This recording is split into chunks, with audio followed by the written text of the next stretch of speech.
எம்மா லட்சுமி என்ன நல்லா மேக்கப் பண்ணிட்டு பவுடர் கிவுடர் போட்டு பொட்டு பூ வச்சுட்டு வா. நல்லா பப்பு வச்சுட்டு வந்து என்ன வச்சுட்டு வரணும்? பப்பு. பப்பெல்லாம் அந்த காலம், இப்ப பப்பு கிடையாது. தலையில குளிச்சுட்டு அப்படியே காத்துல பறக்க விட்டு போறதுதான் பேச. ஆமா ஏ தம்பி, என்ன அதாவது லட்சுமி தாசி அலங்காரம் பண்ணி அழகாகவே அரங்கேற்றம் பண்ணதற்காக கோயிலுக்கு அழைத்து வருகிறாள் மார்கண்ண கிழவி தாசி.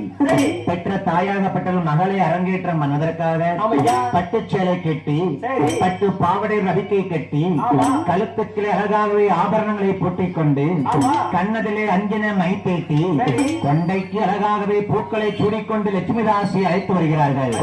அம்மா லட்சுமி தாசி கோயிலுக்கு எப்படி அரங்கேற்றம் பண்ண வருகிறாள்?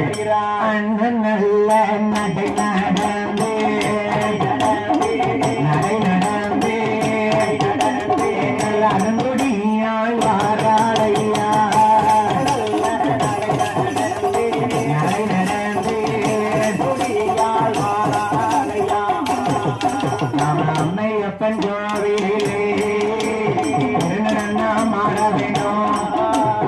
ஆசையான பெண் கோடியா அருகிறாளே ஆட்டம் பாட சொட்ட நல்ல சிவப்பழகி செந்தூருக்கும் பொட்டழகி அவ போல நல்ல விழியழகி விழியழகி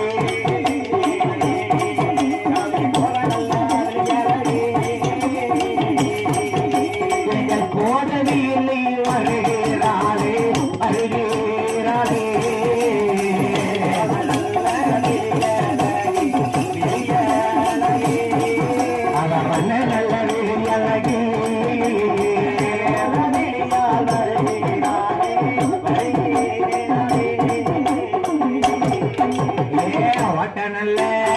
பெருநடையா ஓடி வாரா தாசியவ அம்மையப்பன்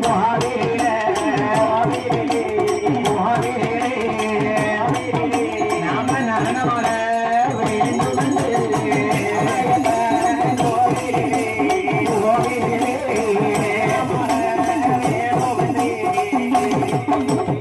அம்மையப்பன் கோவிலுக்கு திரு நடனம் ஆடுவதற்கு வருகிறாள் லட்சுமி தாசி பெண்குடியாள். அண்ணன் நடந்து ஆசார கைகள் வீசி பட்டு சேலை கட்டி பட்டு வைத்து பூ வைத்து பார்க்க 10,000 நன்மையனுமா லட்சுமி தாசி வாலிய பிள்ளை. இவள் நாள் வரைக்கும் அம்மா தான் வயசான கிழவியா இருந்து ஆடி இருக்கா. இன்னைக்கு ஏதோ சின்ன பிள்ளை வந்து ஆடுதான். ஊரு கூட்டம் உள்ள வந்து நிக்கி கிழவி ஆடி முடிச்சா அம்மாவா நீங்க அரங்கேற்றம் பண்ண போறா. அம்மாவா எவ்வளவு வயசு பிள்ளையா இருக்கா. அப்ப வயசு பிள்ளை கிழவி ஆடுறதும் வயசு பிள்ளை ஆடுறதுக்கும் வித்தியாசம் இருக்கா தம்பி?